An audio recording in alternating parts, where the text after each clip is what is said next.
여론동탑 배종찬 인사이트 K 연구소장 김준일 뉴스탑 대표 두 분 나오셨습니다. 안녕하십니까? 안녕하세요. 안녕하십니까. 네, 자 오늘 날씨가 많이 춥습니다. 배종 소장님 또 아주 든든하게 입고 오셨습니다. 그렇습니다. 저는 뭐 또 든든하게 입는 것도 있고 또 겨울이지 않습니까? 네. 겨울하면 또 겨울 연가 배용준의 또 목도리 나나나 나나나나 배용준이라고 자제하겠습니다. 생각을 못했는데 네네. 배용준 목도리 맞네요. 배용준, 배종찬, 종사마 보이는 라디오를 한번 보시면 알 수가 있습니다. 유튜브로 유인하기 위한 예, 전략이죠. 감사합니다.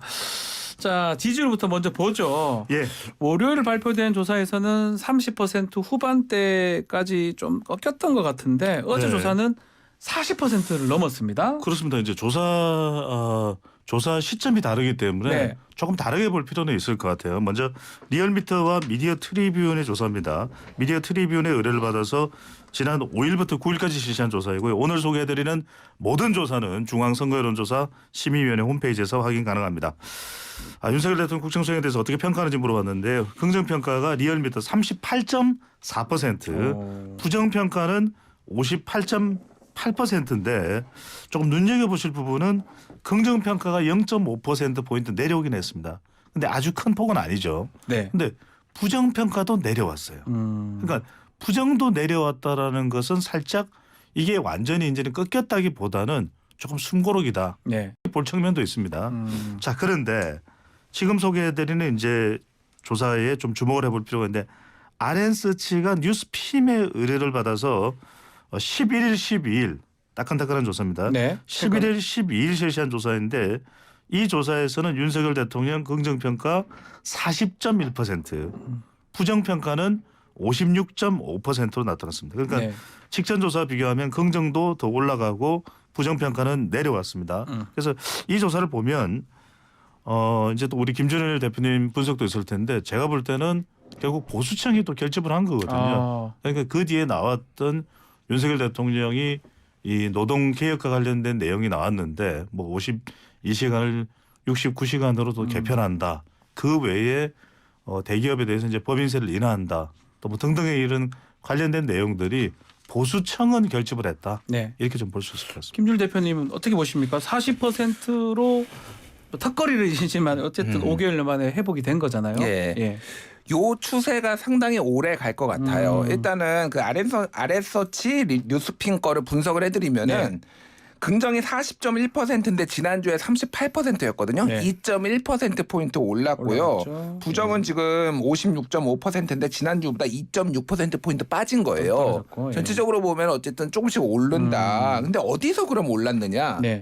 본다라면은 부울경, 소위 말하는 PK에서 52.2% 지지율이 나왔는데 이게 지난주보다 14%포인트가 엄청 올랐어요. 올랐네요. 그러니까 부울경 여기가 쪽이. 완전 핫한 곳이에요. 예. 그럼 부울경이 왜 움직였냐? 그러니까요. 라고 본다라면은 그러니까 묻지도 따지지도 않고 지지하는 곳이 소위 말해서 TK 보수층이라고 굳이 말하면, 한다라면은 네. 묻고 따지고 지지하는 데가 PK예요. 아. 예. 그래서 윤석열 대통령의 보수적 성향이 있지만은 윤석열 대통령의 어떤 태도, 뭐 막말, 말실수, 뭐 기타 등등 이런 것들이 못마땅한 거예요. 그러니까 그런데 이제는 다시 지지를 해줄 명분이 좀 생겼다. 네. 이게 최근에 아젠다에 좀 집중하는 모습들이 있잖아요. 그런 것들이 나의 정치적 성향에 맞는 거죠. 네. 그래서 세대로 보면은 30대에서 5.7%포인트 올랐고요. 50대에서 3.9%포인트 올랐어요. 네. 이런 것들이 40대는 전통적인 민주당 지지 강세가 원래 강한 곳이라고 본다라면은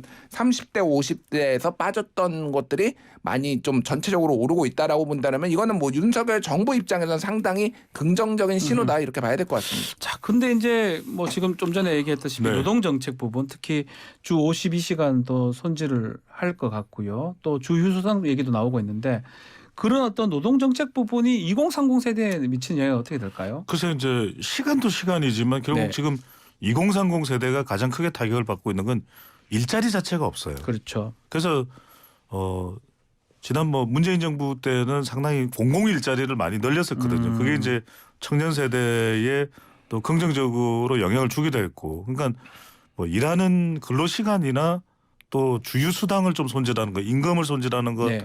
이런 부분에 대해서 지금 주 15시간 미만 이른바 이 아르바이트 형식으로 일하는 근로자들이 상당히 많습니다. 네. 이게 지금 우리 경제하고도 직결돼 있거든요. 그러니까 청년 세대는 일단 지금 전반적인 경제적인 부분 때문에 윤석열 정부에 대해서도 이제 좀 아쉬워하고 부정적인 목소리가 나와요. 그러니까 무엇보다도 청년 세대들은 일자리가 늘어나야 됩니다. 네. 그러니까 일자리가 좀 늘어날 수 있는 정책이 나오면 지지율이 올라갈 것이고 그렇지 못하다 그러면은 대체적으로 좀 부정적인 여론이 나올 가능성이 상당히 높다고 봐야 되겠죠. 자, 그런데 이제 근로시간이나 이런 노동정책은 결국은 입법이 필요한 사안입니다.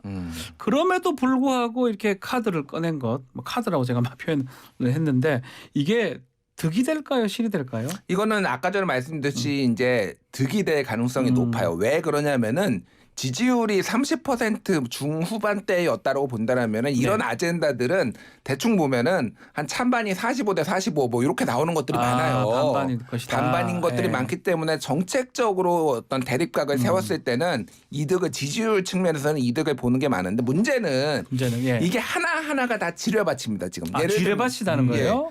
지금 노동, 연금, 건강보험 등등에서 지금 예. 다 개혁안으로 올렸잖아요. 예. 노동만 하더라도 이를테면 주 52시간 연장, 이제 주 52시간은 뭐 아까 얘기했듯이 69시간으로 바꾸고 이거를 네. 뭐 일부 언론에서 분석한 건 뭐 주 80시간까지 가능하다 뭐 이런 네. 얘기들이 나오면은 이게 상당히 민감한 문제잖아요. 그렇죠. 더 민감한 문제는 정년 연장. 예. 지금 얘기하겠다라는 거 아니에요. 성과급제로 바꾸면서 정년 연장하면은 정년 연장을 하면은 기본적으로 청년 세대들이 뭐 실체와 상관없이 우리가 불리하다. 일자리가 취업하는데. 더 나는 경우가 없어지는 거니까요. 그러니까 60세에 퇴직해야 되는데 65세까지 직장에 있으면은 우리가 좀 불리하다라고 청년 세대들은 느낄 또 것 느낄 같은데. 수가 예. 있어요. 또 하나는 이제 주휴수당. 이게 아주 민감한 건데 쉽게 얘기를 하면은 우리가 주 40시간을 일했는데 월급의 명세서에는 주 48시간이라는 걸로 찍히거든요. 네. 이게 일주일에 하루는 그러니까 뭐 유급으로 이제 돈을 주는 걸로 급여를 주는 이렇게 거죠. 급여를 예. 주는 걸로 근로기준법에 되는데 이거를 없애겠다라는 거예요. 네. 그러면은 만약에 주휴수당 개편한다고 그러면은 사용자 입장에서는 그럼 월급 깎자 이렇게 나올 거예요. 그럴 수 그러면은 있죠. 예. 뭐 노동자 입장에서 월급 깎을 수 없어라고 하면은 또 이게 주휴수당을 없애면 무슨 문제가 생기냐면은 소위 말해서 수당을 지급하는 연차 수당이라든지 예를 들면은 초과근무 수당을 지급하는 게 분모가 작아지는 거예요. 48에서 40으로 줄어드니까 단가가 높아져가지고 그렇게 되겠죠. 사측에선 더 나가요. 뭐 이런 거 가지고 뭐 줄다리기 하고 이게 보통 일이 아니에요. 사실 이게 못 건드린 이유가 다 있거든요. 근데 만약에 해내면 아주 갈등 조정을 잘해서 어쨌든 해내면은 윤석열 정부의 지지율이 꽤 많이 올라갈 것이고 이제 이걸로 수렁에 빠지면은 상당히 이제 이거 악영향을 끼치겠죠. 같이 질문 한번 드려볼게요. 네. 이런 어떤 청년들 커뮤니티 반응은 그렇게 부정적인 게 좀 더 많은 것 같아요. 지금 말씀대로. 그렇죠. 네. 더 나아가서 지금 문재인 케어 보장성 그걸 줄이는 그런 부분, 문재인 케어 이제 폐지한다는 그런 부분까지 하면 또 노인층, 어르신들 층에서도 좀 이 부분을 좋아하지 않을 것 같은데 이런 것 말씀대로 지뢰밭이 될 수도 있겠어요. 그렇죠. 일정 시간 지나고 나면 또 이게 네. 왜냐하면 정치적으로도 굉장히 대결 구도가 될 수밖에 없는 거죠. 네. 왜냐하면 이른바 우리가 트럼프 전 대통령이 얘기할 때 오바마 전 대통령이 한 것은 다 삭제해버리겠다. 그렇게 이야기를 하면서 완전 결국 대결 구도가 됐지 않습니까? 그렇죠. 그러니까 지금도 윤석열 대통령 정책이 문재인 전 대통령이 한 것은 다 폐지시켜버리겠다. 원전도 그렇고 물론 이제 그럴 필요가 있는 것도 있을 수도 있습니다. 그런데 모든 정책이 다 그럴 수는 없는 것이거든요. 네. 그럼 당장 문재인 케어라는 것이 그 내용성을 포함하면 뭐 치매 관련된 부분도 있고 장기 요양 환자에 대한 보장도 있고 굉장히 실질적으로 도움이 되는 부분도 있거든요. 네. 근데 이제 예산 때문이라면 그 예산을 어떤 식으로 조정할까 사실 그 고민을 더 해야 될 수도 있죠. 그러니까 문재인 전 대통령이 한 거기 때문에 우리가 싫다. 이러면 보수층은 좀 결집될 수 있을지 모릅니다. 그런데 여야간은 더 대결 구도 될 수밖에 없는 것이고 아까도 말씀드렸습니다마는 최근에 나오는 이야기가 우리가 지난 대선 때도 주 4일제 이야기도 나오잖아요. 그렇죠. 더 줄여야 된다. 그런데 근로시간 이야기가 나오고 우리 김준일 대표님 잘 이야기하셨습니다만 최근에 이제 일자리가 좀 늘어나긴 늘어났는데 그 늘어난 일자리가 대부분 만 60세 이상이 가져간 일자리입니다. 그러니까 정작 청년 세대는 그때 이 청년 세대 관련된 이야기를 윤석열 대통령이 대선 후보일 때 굉장히 많이 했거든요. 근데 정작 지금 와서 청년 관련된 정책이 있냐 하면 별로 없어요. 없다. 그러니까 이런 부분들은 지금 문재인 케어는 노년층에 또 청년들은 일자리 복지가 안 되는 부분에 대한 것은 상당히 부담을 안고 갈 수밖에 없는 거죠. 그렇죠. 일자리 간단히 말씀드리면은 사실 윤석열 정부가 양질의 일자리를 극적으로 늘릴 것인가에 대해서는 개인적으로 회의적이에요. 네. 근데 이게 윤석열 정부가 무능해서가 아니라 기본적으로 지금 전체 세계 경제 구조가 그렇게 가고 있습니다. 네. 이 대만의 TSMC가 원래 그 자국에서만 이거를 생산하는 거를 원칙으로 했는데 지금 미국에 적극적으로 네. 투자를 하고 있거든요. 왜냐면 미국에서 보조금을 주고 또 하나는 이게 양극 체제로 가면서 신냉전 시대로 가면서 이제는 줄을 서야 되는 거예요. 이게 한국에도 마찬가지입니다. 한국의 현대자동차 예를 들면 뭐 삼성전자 이런 데들이 미국에 다 공장을 세워요 지금. 네. 그럼 어떻게 될 것이냐? 거기 국내 인원들이 아니고 미국 사람들이 있는 거니까요. 예, 국내 일자리는 줄어들 수밖에 없어요. 없겠죠. 이거를 네. 구조적으로 윤석열 정부가 해결할 수 있는 역량이 없다. 그리고 그게 어쩔 수 없는 트렌드다라고 한다면 지금은 뭔가 하는 것처럼 보이지만 사실은 청년 고용률이 늘어날 가능성이 없고 그래서 문재인 정부에서 단기 일자리를 많이 만들었거든요. 단기. 예, 그거를 노인 세대도 많이 만들고 청년에서도 인턴을 하면은 뭐 100% 지원해 주는 거. 저도 그래서 저희 회사에서도 디자이너 한 명을 고용해서 문재인 정부 때 100% 지급을 받은 적이 있어요. 예. 그분들 입장에서는 어쨌든 좋은 직장을 잡기 전까지는 자신의 커리어를 쌓아가면서 이런 것들이 있는데 이런 거 다 없앴어요 지금. 그러면 고용률은 더 악화될 거예요 지금. 그렇죠. 이게 포퓰리즘이라고 하지만은 나름의 이제 성과가 있었는데 그래서 지금은 모르겠어요. 지금은 이제 뭔가 하는 것처럼 보이는데 사실은 이게 장기적으로 저는 전망이 밝아 보이지는 않습니다. 오늘 우리가 다룰 주제가 많은데 이 말씀을 꼭 드려야 될 네. 것 같아요. 그러니까 이제 법인세와 관련해서도 대기업 감세를 왜 해주냐 지금 이제 예산안이 오늘 통과되어야 되는 것이 숙명인데 과연 그렇게 될지 이제 오늘 지켜봐야 되겠습니다. 대통령 국정과제 점검회의도 있고 근데 대기업 법인세를 그렇게 깎아주면서 현금 자산 보유도 상당히 되거든요. 네. 삼성도 그렇고 현대도 그렇고 저는 일자리를 좀 늘려달라. 이건 대기업이 요구할 필요가 있을 것 같아요. 그러니까 법인세에 대해서 적용되는 만큼 연동해서 청년 일자리를 제발 늘려달라. 청년들의 불만이 뭐냐면 자기들한테 일자리가 안 옵니다. 안 온다는 거죠. 기성세대에만 네. 계속 일자리가 가고 있거든요. 그 부분을 윤석열 대통령이 해결해 줘야죠. 어떤 식으로든. 알겠습니다. 자, 다음 얘기는 사면 얘기가 지금 많이 나오고 있거든요. 특히 지금 MB 전 대통령 사면 얘기도 있고 김경수 전 지사 본인은 뭐 사면하지 않겠다, 뭐 가석방 원치 않겠다 이런 얘기까지 있는데 일단은 사면 부분 한번 얘기를 한번 해볼까요? 김경수 지사가 네. 그 부인을 통해서 배우자를 통해서 입장을 밝혔잖아요. 가석방 불원 이렇게. 가석방을 원하지 않는다. 네. 가석방을 원하지 않는다라는 거는 되게 저는 묘하게 들었어요. 아. 왜 그러냐면은 저는 사면을 원치 않습니다라고 아. 말한 게 아니라 예. 가석방을 원치 않습니다라는 거. 이게 무슨 얘기면은 네.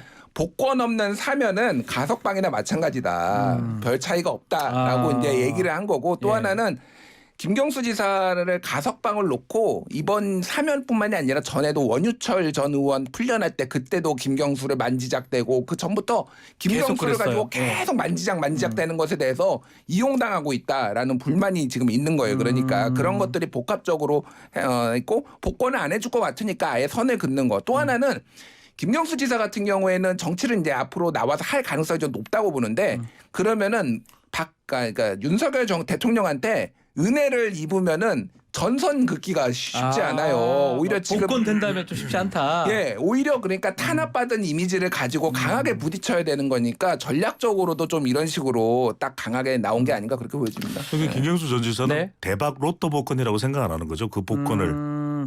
약하다는 거 보는 거네요. 그러니까 김경수 전 지사는 자기는 더 큰 정치로 가겠다. 그러니까 이 사면돼서 조금 편안한 몸이 되는 것보다는 네. 일단 김경수 전 지사 그러면 사실상 유력한 또 일단 형을 다 살고 나오면은 유력한 대선 주자거든요. 네. 그리고 지금 이재명 대표가 이 사법 리스크가 치솟고 있는 상황에서 친문을 결집할 수 있는 그 유일한 대안이 김경수 전 지사다는 이야기를 하고 있습니다. 네. 그래서 사실상 복권 없는 사면 이야기가 나온 것이 김경수 포비아죠. 김경수 두려움이 있기 때문에 총선이든 대선이든 김경수의 발목을 꽁꽁 묶어 놓겠다라는 이야기인데 그걸 일단은 이제 김경수 전 지사는 사면 안 받겠다. 안 받겠다. 그 이야기는 예. 2027년 대선에 출마하지 못하더라도 그 다음이라도 노리는 겁니다. 김경수 전 지사는. 네. 그런 면에서 저는 이 사면이 뭔가 특별하게 윤석열 대통령 지지율이 올라가기보다는 이미 좀 사실상 이명박 전 대통령 관련된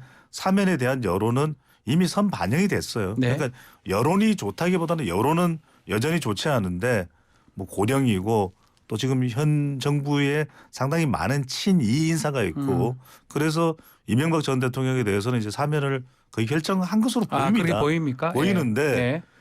이렇게 되면 김경수 전 지사는 사면하기가 상당히 힘들겠죠. 그리고 더불어민주당이 지금 안민석 의원 같은 경우에는 정경심 전 동양대 교수도 사면하라 같이 이런 사면해라. 얘기가 나오는데 예. 그렇게 묶어서 가기는 윤석열 정부가 수용하기 어려울 거예요. 부담스러울 예. 것이다. 알겠습니다. 지금 얘기했던 것처럼 이재명 사법 리스크 얘기를 금방 하셨는데요. 이재명 대표는 민생 투어, 민생 행보를 지금 하고 있습니다. 이거 장외투쟁 예고하는 거 아니냐 이런 시각도 있더라고요. 어떻게 봐야 됩니까? 뭐 장외투쟁까지는 아직은 아닌 것 네. 같아요. 아직은 아닌 것 같고 지금 원내에서 해야 될 일이 상당히 많은 거는 맞는데 앞으로 이쪽이 좀 비중이 높아질 것 같기는 합니다. 네. 왜냐하면 예산안 통과되고 그런 다음에는 본격적으로 좀 약간 휴직이잖아요. 그렇죠. 사실은 이제 이슈를 만들어내야 되는데 그래서 국회가 안 열리니까. 국회가 안 열리니까 예. 이슈를 만들어내야 되는데 그 이슈를 만들어내는 게 검찰이 만들어내는 걸로 이제 도배가 되면은 민주당 입장에서는 상당히 이제 네. 곤란한 상황이 되는 거죠. 그런 차원에서도 이슈 메이킹 차원에서도 장외 행보를 상당히 이제 늘릴 수밖에 없다 이렇게 보입니다. 그래서 지금 오늘 롱내 의원에 대한 네. 체포동의안이 이제 국회 보고가 되면은 이거가 이제 처리가 어떻게 될지 이제 왜냐면은 보고된 뒤 24시간 지나서 72시간 내에 처리를 해야 되니까 그렇죠. 의결해야 됩니다. 예, 의결을 해야 되니까 지금 금토일이에요. 그러면 네. 금토일 안에 뭐 해야 되는 뭐 이런 상황이에요. 그러면 이제 뭐 일요일 그러니까 토일 월 정도 되겠네요. 그러니까 그러면은 이제 이거에 따라서 상당히 이제 이재명 대표의 향후 체포동의안이 왔을 때 이제 어떻게 할 것이냐 이것도 좀 많이 지켜봐야 될 것 같아요. 예. 예비가 될 것 같기도 하고요. 근데 이 민생 예. 행보의 어떤 점에 저는 방점을 찍냐면은 이게 어떤 이 법적 대응은 아니지 않습니까? 네. 그럼 결국 이거는 여론 대응이다. 이재명 대표의 운명의 두 갈래 길은 법적 대응도 있겠지만 저는 오히려 여론이 더 중요하다고 봅니다. 여론이 중요하다. 그럼요. 예. 더불어민주당의 지지율이 지금보다도 더 내려가 버리면 오늘도 소개했지만 대통령의 지지율이 올라가고 있다는 것은 이재명 대표로서는 상당히 치명적인 것이거든요. 왜냐하면 지난 대선에서 맞붙었고 지금은 이 사법 리스크가 이재명 대표를 계속 옥죄어오는 상황이라면 당 내에서도 지지율이 내려가면 이재명 대표 비켜 이런 이야기가 네. 또 이원욱 의원이든 조홍천 의원이든 박영선 의원이든 뭐 서른 의원이든 나올 수밖에 없는 네. 상황이거든요. 그렇다면 저는 이건 어떤 보석이냐 중도층을 잡기 위한 전략이라고 봐야 되겠죠. 어떻게든 윤석열 대통령은 사정정국으로 가고 또 국민의힘은 대결 구도로 가는데 나는 오히려 민생을 잡겠다. 그러니까 여론으로 좀 중도층을 더 잡아 흡수해서 올려보겠다 지지율을 이 전략으로 봐야 되겠죠. 알겠습니다. 자, 국민의힘도 지금 전당대회가 아마 일정이 거의 3월 초로 굳혀지는 모양새인데 전당대회 룰 관련해서 얘기가 계속 나오고 있습니다. 지금은 7대 3인데 90% 당원 100%까지 얘기 나오고 역선택 방지 이거 필요하다고 계속 하는데 역선택이 지금 정말 필요하다 이게 입증된 사례가 있나요? 그러니까 역선택이라는 단어를 어떻게 해석하느냐예요. 네. 예를 들면 역선택이 전략적으로 민주당 지지자들이 본인들한테 유리한 사람을 국민의힘 당대표로 뽑는 행위라고 했을 때 이런 거는 입증된 바도 없고 예. 가능하지도 않습니다. 그러니까 쉽게 생각해보면 이런 거예요. 여론조사 이렇게 배종찬 소장님 특히 잘 알잖아요. 전화 옵니다. 저한테 전화가 왔어요. 그러면 어느 여론조사입니다라고 한 다음에 당신은 차기 국민의힘 당대표로 누구를 선호하십니까? 1번 누구 뭐 이렇게 나오잖아요. 네. 그럼 제가 순간적으로 바빠 죽겠는데 순간적으로 나는 민주당 지지자니까 이 사람이 되면은 앞으로 우리 민주당한테 크게 도움이 될 것 같아라고 이런 식으로 선택을 하냐라는 거예요. 물론 그런 분들이 없지는 않겠죠. 있긴 있겠죠. 예, 그냥 선호도예요. 선호도로 하는 건데 예. 그거를 민주당 지지자들이 더 많이 선호를 하면 이거를 역선택이다라고 주장을 하시는 분들이 있는 거죠. 그래서 저는 뭐 정당에서 특히 이제 당 대표를 이게 대선 후보가 아니라 당 대표를 뽑는데 민주당 지지층을 배제를 할 수도 있다고 봅니다. 예를 들면 네. 국민의힘에서 마찬가지로 민주당에서도 국민의힘 지지층을 배제는 할 수 있는 논리가 있는데 이게 역선택이다. 라는 거는 말이 안 되는 거죠. 그것까지는 오바다, 많이 오바인데 이렇게 그냥 보시는 거네요. 그렇게 예. 주장을 하고픈 분들이 계신 거예요. 그러니까 예. 저는 이런 말씀드리고 싶어요. 네. 제발 호날두가 되지 마라. 무슨 말이죠? 메시가 되라. 호날두 계속 투덜투덜 되잖아요. 뭐가 마음에 안 들고 아하. 뭐가 지금 뭐 경기장 환경이 안 좋고 한국에 왔더니 몸이 안 좋아서 못 뛰겠어요. 근데 결국 날강두가 됐잖아요. 예. 근데 메시를 보세요. 시종일관 그리고 이번에 준결승전에서 맹활약한 알바레즈를 사실상 메시가 키우다시피 한 거죠. 그 선수를. 그런데 결국 결승까지 올라가는 거 아닙니까? 같습니다. 결국- 프랑스랑 아르헨티나를 붙습니다. 결국 네. 역선택이 어디입니까? 뭐 강남역입니까? 역삼역입니까? 저는 그럴 게 아니라 네. 정해진 룰대로 가면 된다. 이미 당원이 70%라는 게 네. 역선택을 방지해 놓은 거예요. 당원이 70%입니다. 그죠. 국민 여론조사, 국민이 여론을 듣겠다는 뜻 아니겠어요? 그럼 국민 여론 듣는 게 역선택이냐? 그러니까 국민 여론조사로만 한다면 역선택에 대한 우려가 있을 수도 있습니다. 네. 하지만 당원이 70%면 이미 사실 이건 정리가 된 거다. 봐봐요. 자, 마지막으로 한 1분 정도 남았는데 예. 한동훈 장관 당대표 출마 관련해서 여론조사 발표됐는데 이거 한번 빨리- 소개 좀 해주십시오. 예, 말씀드리겠습니다. 뉴스피인과 RN서치의 조사인데 한동훈 장관의 당대표에 대해서 전체 의견은 찬성이 22.5, 반대가 41.7%인데 주목할 것은 국민의힘 지지층에서도 찬성 41.2%, 반대 아하. 43.4%, 윤석열 대통령 지지층에서도 찬성 39.6, 반대 42.9%로 나왔습니다. 반대 의견이 전반적으로 높네요. 결국은 아직은 당대표가 되기는 좀 힘들다 이렇게 많은 분들이 본다는 거네요. 두 가지가 섞여 있는 것 예. 같아요. 하나는 대통령이 선을 그은 거 하나. 이렇게 일 저 잘하고 얘기를 있는데 왜 했으니까. 장관을 예. 건드리냐라는 거고 말씀하셨다시피 아직 당대표는 아니다라는 여론이 섞여 있는 건데 저는 뭐 유력하게 내년 총선에는 총선에서? 출마할 가능성은 매우 높다. 높다 이렇게 보고 있습니다. 그래서 짧게 말씀드리면 네. 한동훈 대표가 아니라 한동안 장관, 한동안? 한동안 법무부 장관. 장관이다. 예. 알겠습니다. 자, 오늘 뉴스톱 여기서 마무리를 하겠습니다. 배종찬 인사이트 소장 또 뉴스톱 김준일 대표님 두 분 감사합니다. 감사합니다. 고맙습니다.